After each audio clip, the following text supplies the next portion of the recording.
여러분 안녕하십니까? 의대 증원에 대한 의사들의 반발이 장기화 조짐을 보이는 가운데 윤석열 대통령이 직접 나서 엄정 대응 방침을 재확인했습니다. 윤 대통령은 진료 현장을 떠나 책임을 방기한 의사에 대해 합당한 조치를 취하겠다고 했고 대체 인력과 예비비를 투입하기로 하면서 장기전도 불사하겠다는 뜻을 명확히 했습니다. 강현섭 기자입니다. 의대 정원 2,000명 증원 발표 한 달 만이자 전공의 집단 이탈 이후 처음으로 중대본 회의를 주재한 윤석열 대통령. 전공의들이 이탈했다고 국민 모두가 마음을 졸여야 하는 현실이 비정상적이라며 말문을 열었습니다. 지금 의료 현장의 혼란이 역설적으로 의사 수 부족을 입증하고 있다고 생각합니다. 대학들의 증원 신청 규모가 3,400명에 이른다며 일선의 우려를 조목조목 반박했습니다. 의료계 일각에서는 급격한 증원으로 의학교육의 질이 저하될 것이라고 주장하고 있습니다. 전혀 사실이 아닌 틀린 주장입니다. 특히 의대 교수 1인당 법정 학생 정원이 8명인데 현재 평균은 1.6명에 불과해 전임 교수도 매우 넉넉하다고 윤 대통령은 밝혔습니다. 따라서 의대생 증원은 물론 이참에 의료정책의 대안을 함께 시행하자는 게 정부가 추진하는 의료개혁이라고 강조했습니다. 이를 위해 응급 고난도 수술에 대한 수가 인상과 소아, 분만 등의 건보재정 투입을 확대하는 필수 의료 보상 방안을 중점 논의했습니다. 필수 진료를 위한 대체 인력 투입, 의료진의 헌신에 대한 보상, 환자 상태에 맞는 전원과 치료 등을 위해 예비비 1,285억 원도 투입키로 했습니다. 또 전공의에 의존해온 병원 운영 구조를 바로잡을 기회라며 진료지원 간호사 시범 사업을 통해 전공의의 업무 공백을 메우도록 법적으로 보호받을 수 있도록 하겠다고 약속했습니다. 윤 대통령은 그러나 국민의 생명과 안전에 대한 책임을 방기한 의사들에 대한 합당한 조치를 취하겠다고 밝혀 대화나 타협 가능성은 사실상 일축했습니다. MBC 뉴스 강현서입니다. 윤석열 대통령이 엄정 대응 방침을 거듭 천명한 데 대해 의료계는 즉각 반발했습니다. 의사협회는 이번 의대 증원이 표를 의식한 총선용 포퓰리즘 정책이라고 맹비난했습니다. 사직서 제출, 보직 사퇴 등 의대 교수들의 집단 행동도 이어졌습니다. 이지은 기자입니다. 의료계 집단 행동을 불법으로 규정하고 엄중 대응하겠다는 윤석열 대통령의 발언에 의사협회는 즉각 반발했습니다. 박명하 의사협회 비상대책위 조직 강화위원장은 이번 의대 증원이 총선용으로 급작스럽게 추진되고 있다며 절대 물러서지 않겠다는 입장을 밝혔습니다. 4월 총선을 앞두고서 포퓰리즘식으로 무자르듯이 그냥 2,000명 의대 정원 증원을 말씀하셨기 때문에 그거에 대해서는 저희가 국가와 국민을 위해서 이거는 도대체 올바른 정책이 아니다. 전공의 협의회는 여전히 공식 반응을 자제했지만 전공의들 사이에선 정부가 제대로 된 대화를 시도조차 않고 있다고 비판이 나왔습니다. 필수의료 패키지 관련해가지고는 다 대화할 수 있다. 하지만 2,000명은 절대 안 돼. 근데 대화하자. 그러면 뭘 대화하자고 하시는 건지 잘 모르겠습니다. 의대 교수들의 반발은 계속되고 있습니다. 삭발식을 벌여 항의하고 사직서 제출이 잇따른 데 이어 오늘은 경상대 의대 소속 교수 2명이 사직서를 냈고 다른 12명의 교수들은 보직에서 물러났습니다. 정부가 미복귀 전공의들에게 행정처분 사전 통지서를 발송해 무더기 면허 정지가 예고된 데 따른 겁니다. 복지부에 고발당한 의사협회 전현직 간부들은 첫 경찰 조사를 받으러 나오면서 전공의 집단 행동을 교사했다는 혐의를 전면 부인했습니다. 집단 사직하는 과정에서 우리들이 알고도 그걸 가만히 뒀다는 건데 MZ세대는 완전히 새로운 신인류입니다. 선배들이 나서서 이러쿵저러쿵 한다고 따를 쌀이들도 아니고. 타협은 없다는 대통령과 정부가 고집을 꺾어야 한다는 의료계의 대립에 대화의 실마리는 보이지 않는 상황입니다. MBC 뉴스 이지은입니다. 의대생들의 움직임도 심상치 않습니다. 봄학기가 시작되는 시점에 동맹휴학, 수업 거부가 잇따르고 있는데요. 지난달 시작됐어야 할 개강이 대학마다 미뤄지고 있습니다. 유서영 기자가 보도합니다. 원광대 의대 강의실이 불이 꺼진 채 텅 비어 있습니다. 재학생 96%가 휴학계를 내고 학교에 나오지 않고 있기 때문입니다. 지금 저희는 개강 한 주 연기했어요. 3월 11일. 언제 연기가 확정된 거죠, 그러면요? 저번 주에 확정이 됐어요. 전북대 역시 학생들이 등교를 거부하면서 오는 22일까지 3주간 장기 휴강에 들어갔습니다. 휴강 사유는 이제 전공의들이 단체 사직으로 해서 전공의 부재 및 대학병원 업무 과중이다. 수업이 진행되는 학교들도 어수선한 분위기는 마찬가지입니다. 안에서 막 시위하고 막 그러는데 막 팻말 들고 읽어보면 다 의사 그거여가지고. 서울의 한 노인 복지시설.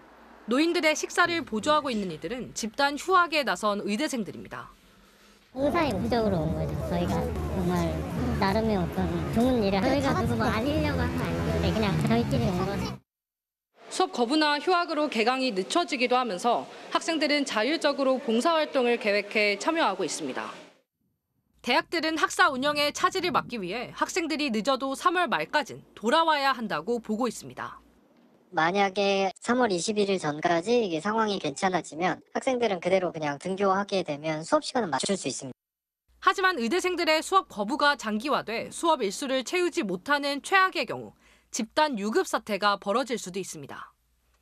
교육부 관계자는 고등교육법상 대학의 의무 수업 일수가 연간 30주라고만 규정돼 있고 나머지는 학교의 재량이라며 아직 유급을 논하긴 이르다고 말했습니다. MBC 뉴스 유서영입니다. 네, 이번엔 병원 진료 상황 알아봅니다. MBC 취재 결과 전공의들이 이탈한 전국의 상급 종합병원에서 수술이 미뤄진 경우가 50%에 달하는 것으로 파악됐습니다. 이러다 보니 간호사를 비롯한 의료진들에게 무급 휴가를 주는 방안까지 검토하는 병원들도 있습니다. 서울대병원의 취재기자 나가 있습니다. 문다영 기자, 서울대병원은 오늘 상황이 어떻습니까? 네, 이곳 서울대병원 응급실에는 10여 명이 대기할 정도로 응급 환자가 꾸준히 몰렸는데요. 상대적으로 일반 병동에선 진료가 뜸해졌습니다. 수술 건수나 입원 환자 수를 애초에 크게 줄였기 때문인데요. 이 때문에 단기 안병동 같은 일부 병동은 축소 운영하고 있고요. 간호사들에겐 일주일 단위로 무급 휴가 신청을 받기로 했습니다. 서울의 5개 대형 병원 모두 사정이 비슷합니다. 아산병원은 어제부터 무급 휴가를 실시했고 삼성 서울병원은 무급 휴가 실시를 현재 검토하고 있습니다. 지금 의료진에게 휴가를 준다는 건 그만큼 남은 의료진이 할 수 있는 일이 없어졌다는 뜻일 텐데 진료 차질이 그 정도로 심각한 겁니까? 예, 정부가 2,000명 증원 방침을 처음 발표한 게 지난 2월 6일인데요. 그 직전인 2월 첫 주와 비교하면 차이가 확연합니다. 전국의 상급 종합병원은 모두 47곳이 있는데요. 정부 관계자는 어제 기준으로 이들 병원에선 2월 첫 주 대비 수술 건수를 50% 줄였고 일반 입원도 35%가량 감축한 것으로 집계됐다고 밝혔습니다. 지역의 거점 병원의 경우 병상이 많이 빈 상태라 병동을 아예 통폐합해서 운영하기 시작했습니다. 결국 전공의들 이탈로 병원 기능이 축소되면서 남은 의료진마저 쉬게 하는 악순환이 벌어지는 건데요. 한 대형 병원 관계자는 진료 차질로 환자들의 피해가 심각하고 병원 입장에서도 손해를 고스란히 떠안아야 할 상황이라고 밝혔습니다. 지금까지 서울대병원에서 MBC 뉴스 문다영입니다. 지금부터는 MBC의 단독 보도로 뉴스 이어가겠습니다. 이종섭 전 국방부 장관, 해병대 최상병 사건 수사에 외압을 행사한 의혹으로 고위공직자범죄수사처의 수사를 받고 있죠. 이번에 주 호주 대사로 임명이 되면서 논란이 일고 있습니다. 그런데 저희가 취재를 해봤더니 공수처가 이미 석 달 전에 이 전 장관에 대해서 출국 금지 조치를 한 것으로 확인됐습니다. 여전히 출국 금지인 상태에서 호주 대사로 임명이 된 건데요. 먼저 박솔립 기자가 단독 취재했습니다. 고위공직자범죄수사처가 지난 1월 국방부 압수수색에 앞서 이종섭 전 국방부 장관을 피의자 신분으로 출국금지 조치했습니다. 대상은 모두 6명입니다. 이 전 장관과 신범철 전 국방부 차관, 유재은 법무관리관 등 국방부 수뇌부가 포함됐고 해병대 김귀한 사령관, 국방부 김동혁 검찰단장과 박경훈 조사본부장도 출국금지됐습니다. 해병대 최상병 수사 외압 의혹의 각 과정에 관여한 핵심 인물들입니다. 유재은 법무관리관과 김기한 사령관은 해병대 수사단에게 경찰 이첩을 미루라는 지침을 전달한 인물로 지목돼 왔습니다. 그래도 해병대 수사단이 이첩을 강행하자 김동혁 단장은 경찰에서 사건을 되찾아왔고 박경훈 조사본부장은 이 사건을 재검토해 처벌 대상을 크게 줄인 결과를 내놨습니다. 이종섭 전 장관은 이 과정의 총책임자였고 신범철 전 차관은 장관의 해외 출장 도중 그 역할을 대신했다는 게 공수처 판단입니다. 이 전 장관은 의혹을 완강히 부인해왔습니다. 저를 포함해서 국방부 누구도 누구를 넣어라 빼라 이야기한 적이 한 번도 없습니다. 또 중간 보고도 받지 않았다고 주장했지만 최종 결과 발표 나흘 전 수사 내용을 점검하는 장관 주재 연석회의가 열린 사실이 MBC 취재 결과 확인됐습니다. 공수처는 출국 금지 기한을 연장해 왔으며 이에 따라 이 전 장관은 여전히 출국 금지 상태인 것으로 파악됐습니다. 주 호주 대사로 임명된 이 전 장관은 상대국 동의, 즉 아그레망도 받았습니다. 이 전 장관은 MBC 연락을 받지 않았고 출국 전 수사 협조 여부를 묻는 질문을 남겼지만 답이 없었습니다. 공수처는 이 전 장관에 대한 조사는 반드시 필요하다고 보고 출국 일정을 파악하는 한편 조사 방식과 일정을 두고 고심하고 있습니다. MBC 뉴스 박솔립입니다. 네, 그렇다면 공수처는 이종섭 전 장관에게 어떤 범죄 혐의가 있다고 보고 출국 금지 조치를 했는지 짚어보겠습니다. 공수처는 국방부에 대한 압수수색 영장에 이 전 장관을 직권남용 혐의의 피의자로 적시를 했고요. 구체적인 외압 혐의에 대해서도 여러 차례 이름을 거론했습니다. 사실상 이번 사건의 모든 과정에서 이 전 장관의 지시나 관여가 있었다고 의심하고 있는 건데요. 윤상문 기자가 단독 보도 이어가겠습니다. 고위공직자 범죄수사처는 지난 1월 두 차례에 걸쳐 국방부와 해병대를 압수수색했습니다. MBC가 확인한 국방부 2차 압수수색 영장에서 공수처는 이종섭 전 국방부 장관을 직권남용 혐의 피의자로 적시했습니다. 영장에는 이 전 장관의 구체적인 외압 혐의가 최소 3차례 이상 적혀 있었습니다. 영장은 첫 줄부터 피의자 이종섭 등이 공모해 축소 수사에 관여했다고 시작됐습니다. 구체적으로는 해병대 수사단이 임성근 사단장을 포함해 8명에게 범죄 혐의가 있다고 결론 내리자 피의자 이종섭 등이 임성근을 피혐의자에서 제외하라고 지시했다. 또 국방부가 경찰에서 사건을 되찾아온 뒤 피의자 이종섭이 사건을 국방부 조사본부로 이관하도록 했다는 등의 내용이었습니다. 해병대 수사단을 향한 축소 수사 외압 의혹과 국방부의 사건 재검토 과정 전반에 이 전 장관이 관여했다는 겁니다. 공수처는 압수영장에서 신범철 전 국방부 차관이 김계환 해병대 사령관에게 수차례 전화해 장관의 지시를 따르라고 지시했다고 적었습니다. 호주 대사로 임명된 이 전 장관은 외압을 행사한 적 없다며 의혹을 부인해왔습니다. 총선 출마를 준비 중인 신범철 전 차관은 임성근 사단장을 빼라고 지시한 적 없고 사건 이첩을 보류하라는 장관 지시만 전달했을 뿐이라고 해명했습니다. 공수처는 해병대 수사단 수사 결과를 결재했던 이 전 장관이 돌연 결재를 스스로 철회하고 사건을 재배당한 과정에 대해 이 전 장관 조사가 반드시 필요하다는 입장입니다. MBC 뉴스 윤상문입니다. 네, 관련 내용 취재하고 있는 법조팀 나세훈 기자 나와 있는데요. 궁금한 점 몇 가지 더 짚어보겠습니다. 자, 사실 수사기관이 사건을 수사할 때 이 출국 금지는 아주 기본적인 조치잖아요. 네. 그런 수사 대상을 외국 대사로 임명한 것 자체가 논란이 될 수밖에 없을 것 같습니다. 그렇습니다. 사실 이종섭 전 장관을 호주 대사로 임명한다는 발표가 나오자 이 외교가와 법조계 모두 굉장히 놀란 분위기였습니다. 네.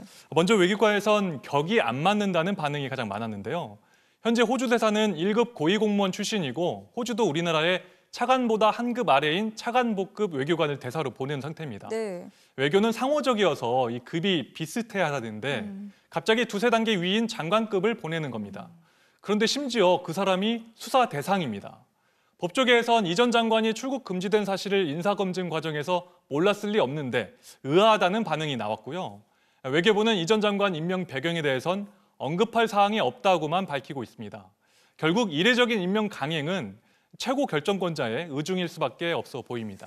네, 일단 당장 궁금한 건 이종섭 전 장관이 지금도 여전히 출국 금지인 상태인데 호주 네. 대사로서 나갈 수 있는 건지 하는 부분이거든요. 공수처가 뭐 그 전에 수사를 서두를 수도 있을까요? 바로 그 점 때문에 공수처도 굉장히 곤혹스러워하고 있는데요. 네. 공수처 수사팀도 언론 보도를 보고 나서야 대사 임명 사실을 알았다고 합니다. 공수처 정례 브리핑에선 이종섭 전 장관을 과연 어떻게 조사할지 질문이 쏟아졌는데 공수처는 아무리 고발됐어도 국가를 대표해 이 공식적 업무로 출국한다는 점도 고려해야 한다면서 난처한 속내를 드러냈습니다. 이종섭 전 장관에 대한 조사 없이 이 수사 외압 의혹을 밝히긴 어렵습니다. 네. 먼저 이 직권남용죄는 직권, 그러니까 직무상 권한이 있는 사람에게 적용할 수 있는데 군과 국방부에선 이 최고 지휘권자인 장관입니다. 수사 외압 배경에 대통령실이 있다는 의혹, 이것도 이 전 장관을 징검다리 삼아서 조사할 수밖에 없습니다. 공수처 수사팀은 이 전 장관 측과 접촉하면서 현재 언제 출국할 건지 또 그 전에 조사에 협조해달라 이런 물밑 조율을 진행하고 있는데요. 실제 조사가 이루어진다면 어떤 방식일지 조사를 마치고 또 호주 대사로 부임할 수 있을지는 좀 계속 취재해서 전해드리도록 하겠습니다. 네, 여기까지 듣겠습니다. 나세훈 기자 잘 들었습니다. 지난 1월 2%대로 떨어졌던 소비자 물가 상승률이 한 달 만에 다시 3%대로 올라섰습니다. 특히 과일 가격이 정말 심하다 싶을 정도로 크게 오르면서 32년 만에 가장 큰 상승폭을 보였는데요. 여기에 불안한 국제 유가도 영향을 미쳤습니다. 김세영 기자가 전하겠습니다. 대형마트 과일 매대에 과일이 잔뜩 쌓여 있지만 선뜻 구입하지 못하고 망설입니다. 말 그대로 금사과입니다. 너무너무 비싸요. 야채고 과일이고 비싸서 손댈 수가 없을 정도예요. 줄일 수도 없어. 아예 안 사는 게 더 많아요. 최대한 뭐 세일하는 거 없나 하고 보니까 이제 7,900원대로 세일하는 제품을 좀 소분으로 사거나 아니면 대량으로 사서 얼려놓고. 설 명절 이후 과일값이 내려오기는커녕 더 큰 폭으로 뛰며 물가 상승을 주도하면서 지난달 소비자 물가 상승률은 3.1%, 2%대로 내려온 지 한 달 만에 다시 3%대로 뛰었습니다. 이상 기후로 생산량이 줄면서 신선 과일의 가격은 1년 전보다 41.2%나 올랐는데 1992년 이후 32년여 만에 최대 상승폭입니다. 특히 사과는 70%, 배는 60% 넘게 올랐고 귤은 80% 가까이 급등한 걸로 조사됐습니다. 유가 상승도 물가를 끌어올렸습니다.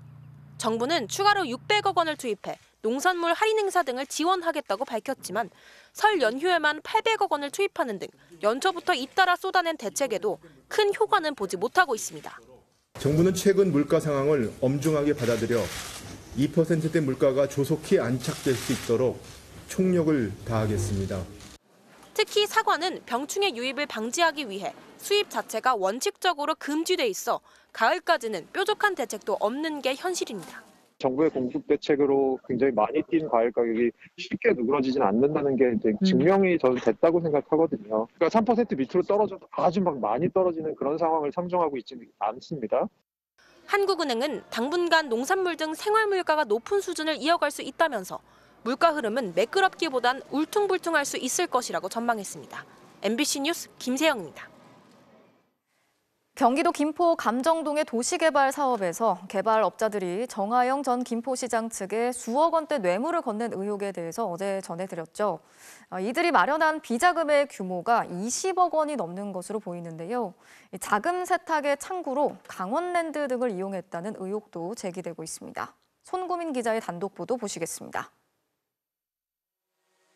김포 감정지구 개발을 추진한 민간업체 GK개발이 조성한 비자금은 22억 원에 달하는 걸로 추정됩니다. 로비를 위해 현금을 빼돌려둔 걸로 보이는데 여기에 추가로 비자금을 마련한 정황이 드러났습니다. 지난 2021년 선 대표는 자신이 소유한 용역회사의 직원을 불러 심부름을 시킵니다. 도박용 칩을 주면서 강원랜드로가 현금으로 바꿔오게 한 겁니다.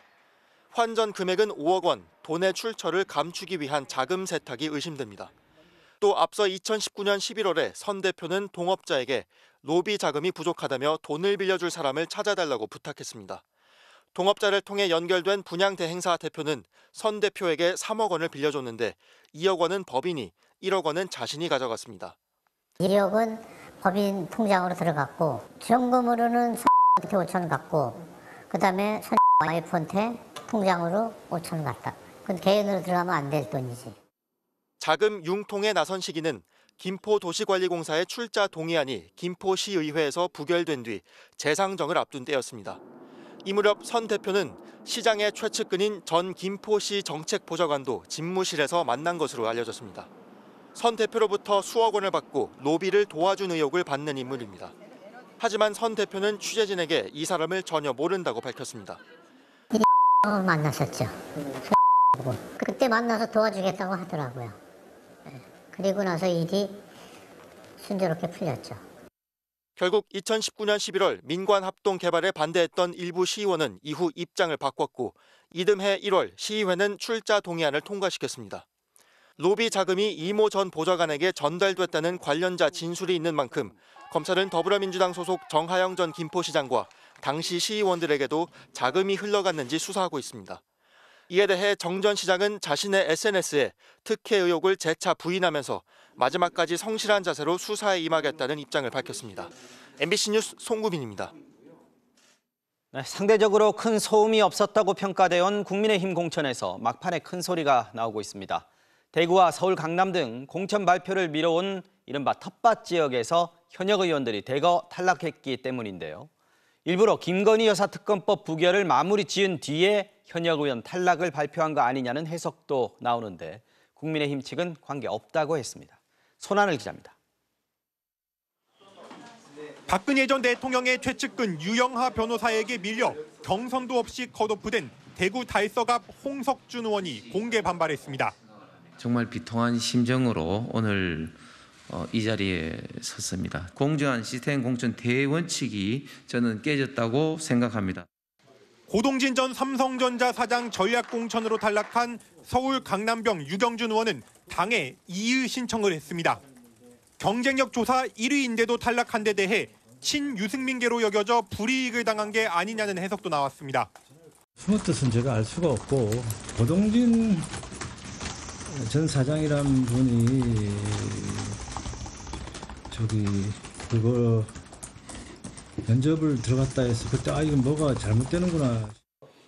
국민 추천제 지역구로 지정돼 사실상 공천 배제된 현역 의원들의 반발은 이어졌습니다. 울산 남구갑 이채익 의원은 국민의힘이 저를 버렸다, 승리해서 복귀하겠다며 무소속 출마 뜻을 밝혔고 대구 동구갑 유성걸 의원도 지도부를 만나겠다며 당사를 찾았습니다. 공교롭게도 김건희 여사 특검법 등 이른바 쌍특검법이 부결된 후 밀어놨던 여당 막바지 텃밭 공천에서 현역 의원 컷오프가 대거 발표됐습니다.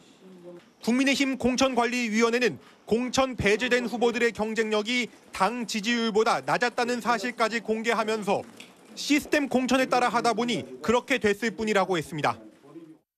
특검법 재의결하는 그 날짜를 야당에서 잡았기 때문에 우리는 그냥 그 시스템대로 시기에 따라서 이렇게 쭉 해오다가 지금 막판에 현역 컷오프가 많아졌어요. 하지만 당내 일각에선 이성과 논리로는 이해할 수 없는 초자연적이고 비과학적인 공천이란 조롱성 지적도 나왔습니다. 그런 부분들 어느 정도 오비 일학이 아니길 바랍니다. 공천 막바지 당내 반발이 터져 나온 가운데 공천이 곧 당선으로 여겨지는 텃밭에서 국민 추천제로 누굴 채워 넣는지를 두고도 갈등은 커질 수 있어 보입니다. MBC 뉴스 손하늘입니다. 공천 배제에 반발해온 친문재인계 중진 홍영표 의원이 민주당을 탈당하고 현 지역구에서 출마하겠다고 밝혔습니다. 이재명 대표는 민주당 공천에 대해 일부 언론이 엉터리 지적, 가짜 뉴스를 퍼뜨리고 있다면서 형사 고발에 나서는 등 대응 수위를 높였습니다. 박윤수 기자의 보도입니다.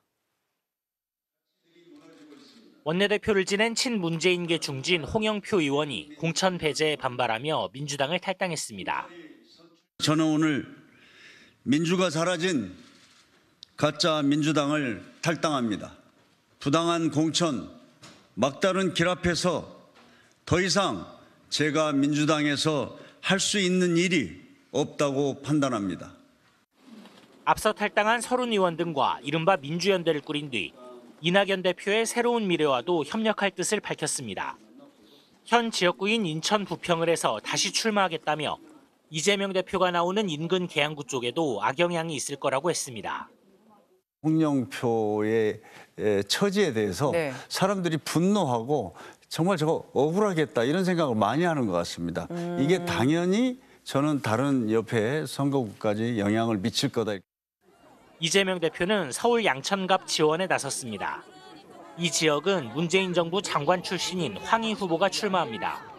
친문 끌어안기를 통한 통합 행보를 시도하면서 민주당 공천을 둘러싼 안팎의 공격에 직접 SNS 등을 통한 강력 대응에 나섰습니다. 사천, 친명 공천 같은 엉터리 지적이 문제라면서 가짜뉴스를 퍼뜨리는 언론들이 반헌정 행위를 한다고 주장했습니다. 민주당은 권양엽 후보의 김혜경 씨 보좌 이력을 비서라고 보도한 언론사의 기자와 이를 인용해 언급한 한동훈 국민의힘 비상대책위원장을 명예훼손 혐의로 고발했습니다. 김혜경의 비서라는 그런 말도 안 되는 헛소리를 해가지고 사천을 했다고 가짜뉴스 퍼뜨리지 않습니까? 국민의힘은 권 후보와 이 대표를 공직선거법상 허위사실 유포죄로 고발하겠다고 맞불을 놨습니다. 민주당은 오늘 밤 20여 곳의 경선 결과를 발표합니다. 현역 하위 평가로 감점을 받은 비명계 박용진, 윤영찬 의원 등이 각각 친명계로 통하는 도전자를 상대로 어떤 결과를 낼지에 따라 당내 갈등이 다시 불거질 가능성이 있습니다. MBC 뉴스 박윤수입니다. 당내 경선 과정에서 불법으로 의심되는 행위들도 잇따라 불거지고 있습니다.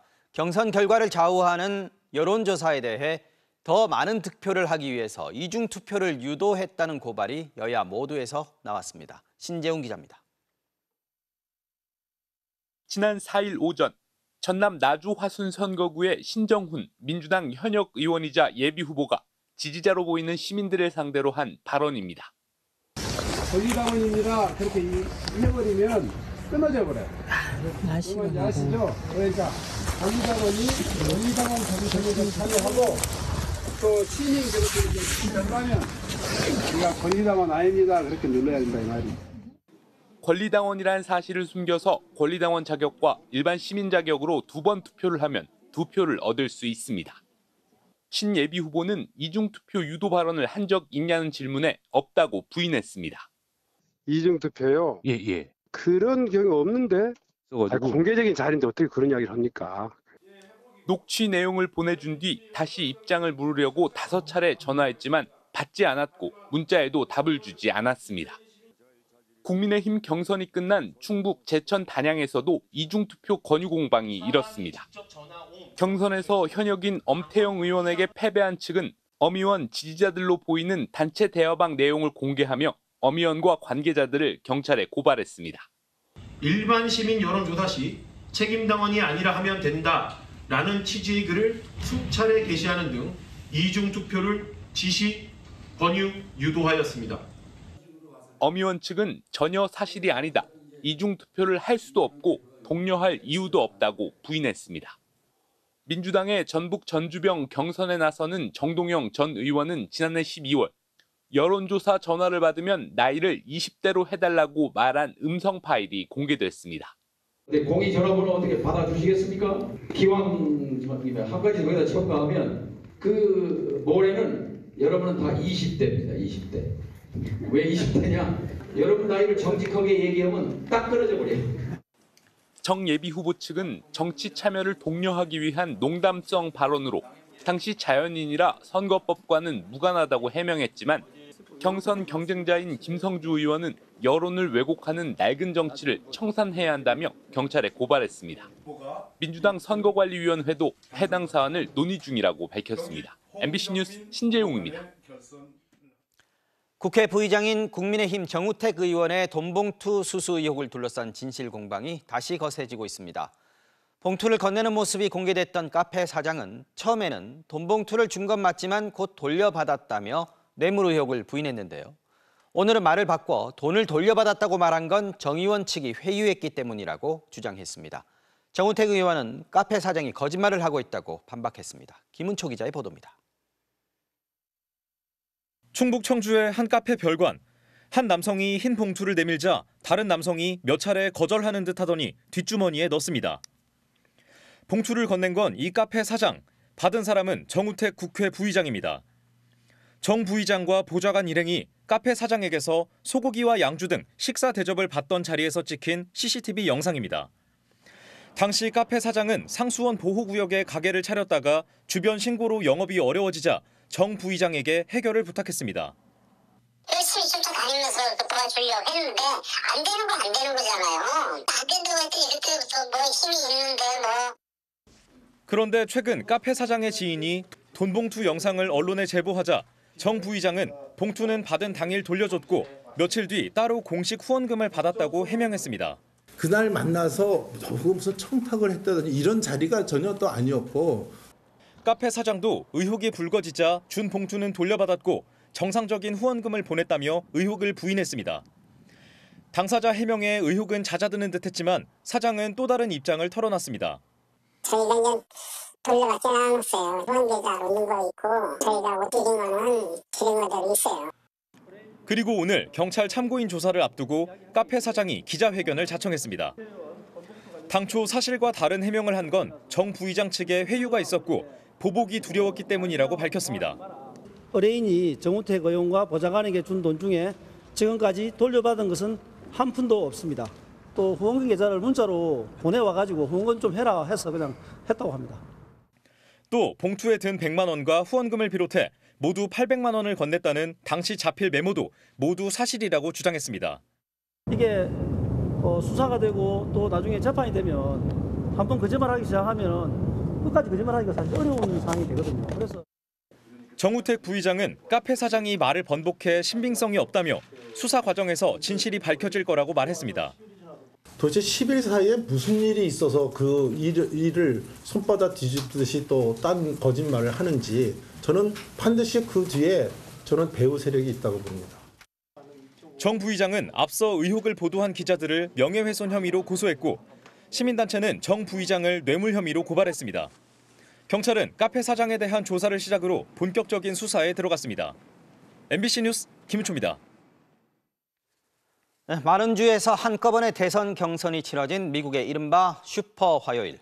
바이든과 트럼프가 예상대로 휩쓸었습니다. 바이든 대통령은 민주당 경선이 벌어진 15개 주에서 모두 승리했고 공화당 경선에서는 트럼프 전 대통령이 헤일리 전 유엔 대사가 승리한 버몬트주를 제외한 14개 주에서 이겼습니다. 최종 후보 지명은 공화당은 7월, 민주당은 8월 전당대회에서 이뤄지는데 이미 두 당의 후보는 사실상 결정됐습니다. 워싱턴 김수진 특파원 연결해서 자세히 알아보겠습니다. 자, 김수진 특파원, 결국 또다시 81살 바이든 대통령 그리고 77살 트럼프 전 대통령의 맞대결이군요. 네, 저는 지금 백악관 앞인데요. 지금 아침 6시가 지났습니다. 백악관의 불도 켜졌는데요. 이곳의 다음 주인이 과연 누가 될지 말씀하신 것처럼 누가 당선되든 미국 역사상 최고령 대통령이 됩니다. 슈퍼 화요일이 끝나자마자 두 사람은 서로를 향한 공격을 시작했습니다. 바이든은 트럼프가 민주주의를 파괴하고 여성의 낙태권 등 자유를 빼앗을 것이라며 비판했습니다. 트럼프도 불법 이민과 외교 문제를 거론하면서 바이든이 최악의 대통령이라고 비난했는데요. 직접 들어보시죠. We've watched our country take a great beating over the last 3 years, and nobody thought a thing like this would be possible. 자, 공화당에선 트럼프가 압도적으로 이겼지만 헤일리 전 유엔 대사 거취 표명을 하지 않았어요. 경선을 계속하겠다 이런 뜻인가요? 네, 헤일리는 향후 유세 일정은 잡지 않았는데요. 거취를 고민하는 것으로 보입니다. 대신 성명을 내고 여전히 많은 유권자들이 트럼프에 대한 우려를 표했다고 슈퍼 화요일 결과를 해석했는데요. 실제로 버몬트주에서 헤일리가 49.9%로 승리를 했죠. 미네소타에서도 28.8% 득표율을 기록했습니다. 미국 언론들도 트럼프는 안 된다고 하는 공화당의 유권자 표심이 예상보다 확고하다고 분석하고 있습니다. 그런데 바이든 대통령도 마냥 웃을 수만은 없겠던데요. 바이든이 중동 전쟁에서 이스라엘 편을 드는 데 대한 항의 투표가 이번에 상당했던 모양이죠. 그렇습니다. 민주당 경선에서는요, 바이든이 아니라 지지 후보 없음 항목에 투표한 유권자가 적지 않았습니다. 노스캐롤라이나에서 12.7%를 기록했고요. 아랍계 유권자가 많은 미네소타에서는 무려 18.9%에 달했습니다. 이런 민심 때문에 바이든 대통령이 지금 가자 전쟁 일시 휴전에 사활을 걸고 있는데요. 협상이 지지부진한 상황입니다. 바이든은 목요일에 의회에서 신년 연설을 하는데요. 어떤 메시지를 낼지 주목됩니다. 지금까지 백악관에서 전해드렸습니다. 지난 2002년 강원도의 한 해안 초소에서 초병 2명이 총상을 입고 숨진 채 발견된 일이 있었습니다. 당시 군은 가혹 행위를 당하던 후임병이 선임을 살해하고 스스로 목숨을 끊었다고 결론을 냈고 어머니는 이를 믿을 수 없다면서 항의를 했지만 20년 가까이 묵살돼 왔습니다. 아들이 죽은 지 22년 만에 사건 은폐와 부실 수사에 대해서 국가가 배상하라는 판결이 나왔습니다. 김상훈 기자가 전하겠습니다. 지난 2002년 강원도 강릉의 해안 초소에서 박성식 일병이 선임 한 명과 함께 숨진 채 발견됐습니다. 육군 헌병대는 선임으로부터 질책을 듣고 폭행을 당한 박 일병이 선임을 살해하고 스스로 목숨을 끊었다고 결론 내렸습니다. 저희 아들 죽음에 대해서 아는 거는 하나도 없습니다, 지금. 육군이 발표한 시신과 총기 위치는 최초 발견자나 소방관, 경찰관의 말과는 전혀 달랐습니다. 육군은 초소에서 나온 혈흔을 석 달 지나서야 감정 의뢰해 유전자조차 확인 못했습니다. 수사 자료를 보여달라고 하자 쫓겨났습니다. 야, 상처 없으시게 잘 모셔라. 어머니는 수십 차례 민원을 넣었지만 2004년에도 2005년에도 또 2009년에도 재조사 결과는 똑같았습니다. 19년이 지나 군사망사고 진상규명위원회는 당시 근무부터 수사까지 총체적인 부실이 있었다고 결과를 뒤집었습니다. 후임병을 상습 폭행해 영창에 가야 하는 선임자를 사람이 없다며 근무시킨 데다 현장을 숨기고 부실 수사했다는 겁니다. 법원은 아들의 죽음 22년 만에 국가가 어머니에게 6천만 원을 배상하라고 판결했습니다. 헌병대는 자녀를 군에 보낸 보호자에게 진실을 알려야 하는데도 억울함과 오해가 없도록 충분한 조치를 하지 않아 유족들이 위로 없이 고통을 받았다고 지적했습니다. 22년 동안을 제가 아직도 이루고 있습니다. 절대적으로 사과라는 자체가 없어요. 스스로 이제 지쳐서 포기하기를 바라는 것 같아요. 법원은 국가 책임으로 벌어진 일에 대해 소멸시효는 없다고 밝혔지만 정부는 받아들일 수 없다며 항소했습니다. MBC 뉴스 김상훈입니다. 요즘 중고 물품 거래 플랫폼을 통해서 물건 사고 파는 분들 많으시죠? 관련해서 각종 사기 사건도 잇따르고 있는데요. 명품 중고 시계를 사겠다면서 물건을 확인하는 척하다가 시계만 들고 달아난 일당이 경찰에 붙잡혔습니다. 이따금 기자가 취재했습니다. 가정집 대문 안쪽에서 초록색 상자를 들고 살펴보던 남성이 갑자기 뒤돌아 달아나기 시작합니다. 이를 지켜보던 여성도 깜짝 놀라 뒤쫓습니다. 하지만 건물 밖으로 나온 남성은 순식간에 언덕 아래로 뛰어내려가고 큰 길가에 세워진 택시를 타고 현장에서 사라집니다. 이 남성이 들고 도망간 건 1,900만 원에 거래되는 명품 시계였습니다. 중고거래 플랫폼을 통해 자신이 사겠다며 접근한 뒤 물건을 확인하는 척하다 도망친 겁니다. 잠깐 꺼낸 상황에서 제가 이제 막 쓰는데 그냥 시계를 다시 넣고 뚜껑 닫고 그냥 바로 도망을 가버리시는 거예요. 얘가 나를 보면서 너무 희롱하듯이 쳐다보면서 도망을 가니까. 택시를 탄 남성은 20분 정도 달려 한 전당포로 갔습니다. 그리고 훔친 시계를 1,400만 원에 판매한다며 가격 흥정도 벌였습니다. 친구 핸드폰으로 저를 바꿔주더니 저희가 예전부터 차고 있던 시계다. 그래서 백화점에서 구매했고 문제 없을 거다 이런 식으로 알려주더라고요. 하지만 절도범은 신고를 받고 출동한 경찰에 의해 전당포 안에서 붙잡혔습니다. 조사 결과 이 남성은 다른 남성 2명과 함께 사전에 범행을 공모한 것으로 드러났습니다. 중고거래 플랫폼에서 범행 대상을 물색하고 피해자를 만나거나 전당포를 알아보는 역할을 각각 분담했습니다. 친구들에게 돈 빌린 게 약 한 650만 원 가량을 돈을 빌렸고 생활비를 충당하기 위해서 범행을 공모했다고 진술하고 있습니다. 경찰은 일당 3명을 특수절도 혐의로 구속했습니다. MBC 뉴스 이따금입니다. 지난주 인천에서 헬멧을 쓴 채 금은방을 털었던 일당. 경찰이 8일째 용의자들을 추적하고 있습니다. 당시 CCTV 영상을 봤더니 범행에 걸린 시간 단 30초였습니다. 이혜리 기자가 전하겠습니다. 새벽녘 인적이 드문 도로에 헬멧을 쓴 남성 2명이 오토바이를 타고 나타납니다. 오토바이에서 내린 이들은 망치로 금은방 유리문을 부수기 시작합니다. 이내 한 명이 금은방 안으로 들어가 진열장 유리를 마구 내리쳐 깨더니 이어 다른 한 명도 합세해 금품을 쓸어 담습니다. 범행에 걸린 시간은 단 30초 남짓이었습니다. 앉아서 이러는데 막 와장창 깨지는 소리 나서 뭐야 나갔더니 옆에 스쿠터 하나 돼 있더라고요. 배달 기사처럼 입고 있었어요. 한 1분도 안 걸리는 것 같은데. 금은방 위층에 사는 주인이 쾅하는 소리에 놀라 내려갔지만 이미 이들은 사라진 뒤였습니다. 자다가 놀래가지고 일어나서 집행유 짓고서 창문을 열어보니까 사람은 안 보이고 앞에 유리만 깨져가지고 하얗게 여기 부서진 유리가 쌓여 있더라고요. 아, 이건 털렸구나. 큰일 났다. 피해자 측은 피해 금액을 7천만 원 정도로 추산하고 있습니다. 반지도 굵은 거 몇 개, 팔찌도 굵은 것만 거의 여기 이렇게 두 판을 쓸어갖고 목걸이도 굵은 목걸이 쪽으로만 가져갔더라고요. 경찰은 20, 30대로 추정되는 용의자들을 8일째 추적하고 있습니다. MBC 뉴스 이혜리입니다.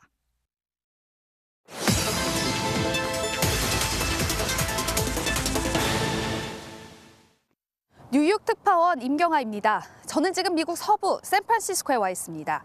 실리콘밸리를 품은 기술 혁신의 상징 같은 곳이지요.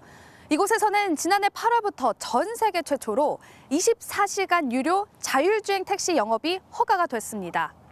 운전자 없는 택시, 이른바 로보택시 시대가 먼저 열린 건데요. 로보택시 운행 반년, 샌프란시스코는 어떻게 바뀌었을까요? 바로 가보겠습니다. 샌프란시스코에서 로보택시를 보는 건 이제 일상이 됐습니다. 구글 모회사 알파벳이 운영하는 자율주행 택시 웨이모. SUV 전기차 곳곳에 카메라와 레이저 광선을 이용한 라이다가 달려 있습니다. 현재 샌프란시스코에서 웨이모를 탑승하려면요, 탑승 권한을 받아야 됩니다. 저 같은 경우는 일주일 동안 탑승할 수 있는 코드를 받았기 때문에 웨이모를 한번 직접 탑승해 보도록 하겠습니다. Good to see you, Dia. 차 안을 조금 살펴보면은요, 우선 운전석 모양은 일반 자동차랑 똑같습니다. 하지만 보시는 것처럼 운전자는 없고요, 핸들이 자동으로 돌아가고 있습니다. 샌프란시스코에서도 아직은 신기해서 한번 타봤다는 사람들이 많습니다. One time, if it was really odd, not feeling, there not being a driver in the car with you, but once that got out of the way, it felt safe. 샌프란시스코 생활 한 달 차 김소희 씨. 소희 씨 역시 처음에는 신기해서 타봤지만 금세 일상이 됐습니다. 만나면 다들 웨이모 타고 왔다고 하고 친구들이 저한테 웨이모가 오히려 컴퓨터라서 더 안전해라고 말해주기도 하고요. 10분 떨어진 거리를 가는데 비용은 약 15불. 차량 공유 서비스인 우버보다 4불가량 비싸지만 웨이모는 운전자에게 팁을 줄 필요가 없습니다. 크게 차이가 없으면 저도 그렇고 친구들도 그렇고 웨이모를 더 선호하는 것 같아요. 무엇보다 사생활이 지켜지는 게 좋다는 반응입니다. I personally, I don't like speaking to a driver all the time. I like being quiet on my rides to and from places. So I think it gives you a sense of, calm, privacy as well. 그렇다고 모두에게 환영받는 건 아닙니다. There's been multiple times where I've been late to work because one of the cars will stop in a lane and then no one can get in it because the car's locked. SNS에는 대로 한가운데 멈춰 서거나 불법 좌회전을 하는 웨이모 영상이 공유되기도 합니다. Stupid. 안전 문제도 아직 남아 있습니다. 웨이모와 함께 샌프란시스코에서 운행하던 GM사 로보택시 크루즈는 보행자 사망 사고에 연루되면서 운행허가 2달 만에 중단됐습니다. 여러 문제점에도 캘리포니아주 교통당국은 지난 2일 웨이모를 샌프란시스코 남부 지역까지 확대 운행할 수 있도록 허가했습니다. 부작용은 차차 해결해 가더라도 로보택시라는 신산업을 앞단에서 끌어가겠다는 의지로 읽힙니다. 샌프란시스코에서 MBC 뉴스 임경아입니다.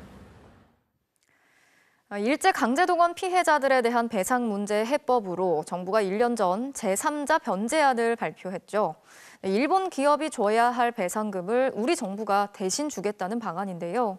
한일 관계는 진전이 됐지만 정작 정부가 기대했던 일본 정부나 일본 기업의 참여는 이뤄지지 않으면서 그 한계가 뚜렷해지고 있습니다. 공윤선 기자가 전하겠습니다. 3자 변제안 발표 당시 일본 기업의 직접 참여가 없다는 지적에 정부는 이미 컵의 반 정도는 채워졌다고 강조했습니다. 물컵에 비유하면 물컵에 물이 절반 이상은 찼다고 생각을 합니다. 그리고 앞으로 이어질 일본의 성의 있는 호응에 따라서 그 물컵은 더 채워질 것으로 기대를 합니다. 지난 1년 동안 한일 정상이 7차례나 만나는 등 해법은 경색된 한일 관계의 돌파구가 됐습니다. 하지만 이춘식 할아버지 등 피해자 4명은 굴욕적이라며 3자 변제안을 거부했고 내가 일본 가서 고생을 했는데 한국에다가 떠맡긴다는 건 안 되는 말이야. 기대했던 일본 정부와 기업의 호응은 1년째 감감무소식입니다. 그 사이 정부 기금은 바닥을 보이고 있습니다. 현재까지 재단이 국내외 민간으로부터 확보한 재원은 포스코가 출연한 40억 원을 포함해 약 41억 6천만 원. 이 중 이미 25억 원은 피해자 11명에게 지급됐는데 추가 확정 판결에 따라 지급 대상자는 계속 늘고 있습니다. 일본 정부는 오늘도 3자 변제안이 한일 관계 개선에 기여했다면서도 후속 조치에 대해선 전혀 언급하지 않았습니다. 昨年3月に韓国政府が発表した措置を踏まえて対応がなされるものと考えております。 시민단체는 굴욕해법 발표 뒤 아무것도 해결되지 않았는데 책임져야 할 관계자들은 총선에 출마한다며 무책임하다고 규탄했습니다. 반민족 극우 세력과 결탁하여 역사 왜곡에 앞장섰던 자들이 국민을 대표하는 국회의원 후보자로 나서고 있습니다. 정부는 1년째 일본 기업의 참여가 없다는 지적에 우리 정부의 해법이 진전을 이루면 일본도 호응할 것이라고 답했습니다. MBC 뉴스 공윤선입니다. 네이버의 일본 법인이죠. 라인. 일본에서 가장 많이 쓰이는 메신저 앱인데요. 지난해 개인정보가 유출되면서 큰 곤욕을 치르고 있습니다. 일본 정부가 이례적으로 네이버의 지분 구조까지 문제 삼으면서 강경한 행정 지도에 나섰습니다. 도쿄에서 현영준 특파원이 취재했습니다. 일본 국민 1억 2천만 명 중 9,500만 명이 쓰는 일본 국민 메시지 앱 라인. 작년 11월 개인정보 44만 건이 유출돼 파문이 일었습니다. 特にネイバーとのネットワークの関連性というところが課題があって、今回のハッキングにつながったと。 일본 라인은 인증 기반 등 주요 시스템을 네이버와 공유하고 있습니다. 그런데 당시 모기업 네이버의 위탁업체 서버가 외부 공격을 받았고 이때 라인의 이용자 정보가 유출된 겁니다. 작년 8월에도 라인과 합병한 일본 야후의 사용자 위치 정보 400만 건이 무단으로 네이버에 공유된 사실이 발각돼 큰 논란이 됐습니다. 일본 정부는 라인 야후와 네이버의 시스템 분리 등 엄정한 행정 조치에 나섰습니다. 改善が見られず同様な事案が発生する場合にはより強い措置を実施することも視野に入れて監督を行ってまいりたいと思っております. 일본 정부는 특히 라인 야후가 네이버의 과도한 지배를 받고 있는 게 문제라고 보고 있습니다. 총무성은 기술적 분리 조치만으로는 충분치 않다며 네이버의 지분 관계까지 재검토하라고 지적했습니다. 총무성은 이를 위해 네이버와 동업자인 소프트뱅크의 지분을 더 늘려달라고 요청했는데 일본 정부가 직접 민간 기업의 지분 구조까지 언급한 건 매우 이례적입니다. 라인은 일본 정치인이나 기업인은 물론 수사기관 관계자들도 사용하고 있습니다. 일본 정부가 라인과 네이버의 관계를 국가 안보 측면에서 우려하고 있다는 해석도 나오고 있습니다. 도쿄에서 MBC 뉴스 현영준입니다. 물류센터 퇴직자는 물론이고 언론사 기자와 PD 100여 명까지 등재된 쿠팡의 PNG 리스트. 저희가 연이어 전해드렸는데요. 이 문제의 리스트는 쿠팡의 자회사인 풀필먼트 서비스에서 작성을 했습니다. 그런데 이 리스트를 공유하기 위해서는 쿠팡 본사의 전산망에 접속을 해야 하는데요. 자회사에서 작성한 블랙리스트를 본사와 다른 계열사에서도 공유한 건 아닌지 수사가 필요해 보입니다. 차주혁 기자가 전하겠습니다. 쿠팡 인사노무 관리 시스템 LMS 채용 제한 명단 PNG 리스트를 업로드하고 다운로드 받을 수 있습니다. LMS 접속 권한이 있으셨어요? 있죠. 모든 채용팀 다 권한이 있습니다. 그거를 매일매일 다운받습니다. LMS에 그 접속 권한이 있으세요? 네, 있었어요. 요거는 꼭 무조건 볼 수밖에 없었습니다. 해당 도메인은 lms.쿠팡.net. 쿠팡.net은 미국 쿠팡 INC의 한국법인 쿠팡 주식회사의 내부 전산망입니다. 물류 자회사인 쿠팡 풀필먼트 서비스는 쿠팡fs.net 2023년 2월부터 자체 전산망을 갖추고 있습니다. 그런데도 P&G 리스트는 여전히 본사 전산망 LMS에서 관리되고 있습니다. LMS 자체가 본사에서 관리를 하다 보니까 전국에 있는 이제 센터의 그 리스트가 다 LMS 안에 있다고 보시면 되죠. 작성 주체인 쿠팡 풀필먼트 서비스 그리고 한국 본사격인 쿠팡 주식회사. P&G 리스트는 최소 2개의 별도 법인에서 공유되는 것으로 의심됩니다. 쿠팡은 LMS에서 자체적으로 이거를 다운받게끔 업무가 시스템화가 되어 있습니다. 그렇기 때문에 자기네들이 아니라고 한다? 그럼 이게 나올 이유가 없죠. 자기네들이 LMS에서 자체적으로 다운받게끔 그렇게 업무 교육도 해주고 있는데 이제 와서 우리는 이거 출처 불명이다 얘기를 하는 거는 말이 안 되죠. P&G 리스트에 접속할 수 있는 다른 계열사는 없을까? 쿠팡 로지스틱스 서비스는 2018년 설립된 쿠팡의 배송 전문 자회사입니다. 쿠팡 물류센터와 마찬가지로 개별 캠프에서 일할 일용직을 채용합니다. CLS에서 요청을 하셨다면 충분히 공유가 가능하고요. 왜냐하면 쿠팡 LMS에 등록되어 있는 문서이기 때문에 CFS나 쿠팡의 리크루팅 팀의 담당자분께서 허가만 해주신다면 충분히 볼 수 있습니다. 쿠팡의 3대 국내 법인에서 P&G 리스트를 공유했을 가능성도 배제할 수 없다는 증언입니다. 근데 LMS 보면은 뭐 어진간한 데 다 나옵니다. 본사도 나오고. 쿠팡 로지스틱스 서비스도 거기 접속이 가능한가요? 아마 가능했던 걸로 저는 기억을 하고 있거든요. 이런 것도 있었는데 쿠팡맨 하다가 뭐 계약 종료되는 사람들, 그런 사람들 채용을 못했으니까. 누구든지 근로자의 취업을 방해할 목적으로 비밀기호 또는 명부를 작성 사용하거나 통신하여서는 아니 된다. 근로기준법 40조는 블랙리스트를 작성하는 행위, 그리고 통신, 다시 말해 공유하는 행위를 각각 금지하고 있습니다. 쿠팡 풀필먼트에서 블랙리스트를 작성했고 이를 본사나 다른 계열사와 공유까지 했다면 명백한 불법이고 신속한 수사가 필요하다는 지적입니다. 네, 100% 이건 뭐 근로기준법 40조 위반이죠. 네, 어쨌든 법인격이 다른 거니까 뭐 누가 봐도 이거는 뭐 할 말이 없는 거 아니겠습니까? 그죠? 본사 어디에 딱 이렇게 만들어 놓고 다른 그룹사의 인사 담당자들이 아니면 채용하는 담당자들이 그거를 다운받을 수 있게 해놨다라고 한다면 어쨌든 고의죠. 고의가 충분히 있죠. 쿠팡 풀필먼트 서비스 측은 인사평가 자료를 타 계열사에 공유하지 않으며 오직 당사의 채용 등 인사관리 목적으로만 활용한다고 밝혀왔습니다. LMS 접속 기록 조사 등을 통해 사실 여부 확인이 필요한 부분입니다. 웹사이트 트래픽량을 측정하는 한 미국 업체 통계에 따르면 lms.쿠팡.net의 총 방문 횟수는 36,900회. 지난 1년 접속 건수가 아니라 2024년 1월 한 달간의 접속 건수입니다. 모든 접속은 대한민국 안에서 이루어졌습니다. MBC 뉴스 차주혁입니다.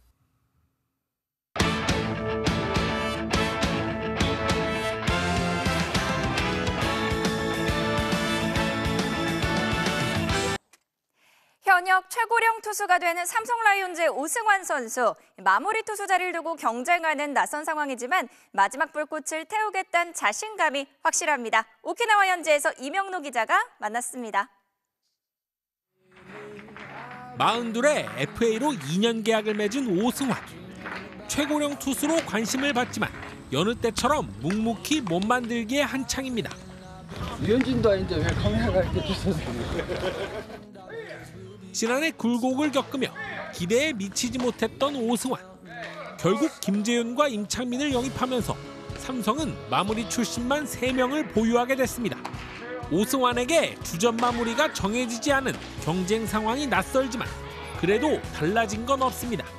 보이지 않는 그런 경쟁들이 팀이 어떻게 보면 강해지는 어떤 계기가 되는 거라고 생각을 하기 때문에 그 상황에 맞게끔만 던지면 된다고 생각을 하고 오히려 서로 자극제가 되고 있습니다. 한 번씩 얼떨떨하기도 하고 몸 관리하시는 걸 보고 놀랐어요. 나이에 맞지 않는 그런 훈련과 피칭을 하는 걸 보고 또 다시 한번 놀랐던 것 같아요. 오히려 김재윤 선수가 뭔가를 더 잘하는 것 같은데 KT에서는 투수 최고참으로 알고 있었는데 여기 오니까는 거의 중간 정도 잘 적응하고 있습니다. 그래도. 한미일 통산 500세이브에 KBO 리그 통산 400세이브까지 목표를 이루면서 시선은 더 단순해졌습니다. 제가 기록을 세웠다 이거보다도 집중이 이 팀에 가야 되는데 저의 어떤 세이브 기록에 맞춰진다는 게 조금 오히려 부담스럽고 그래서 빨리 하고 싶은 마음이 그래서 강했던 것 같아요. 이제 나이 대신 실력으로만 말하고 싶습니다. 항상 나이가 먼저 따르더라고요. 몸이 어때요가 아니라 작년에 제 스스로가 그런 의무점을 조금 만든 것 같고 올해는 반대로 그런 걸 좀 지우고 싶어서 그게 목표 아닌 목표고. 세이브 기록에 대한 부담감을 내려놓은 현역 최고령 투수 오승환. 그의 시간은 아직 끝나지 않았습니다. 오키나와에서 MBC 뉴스 이명노입니다. 아르헨티나 프로축구에서 나온 대포할 중거리 슛 보시죠. 과감한 슈팅으로 골망을 시원하게 흔들었네요. 수요일 밤 스포츠 뉴스였습니다.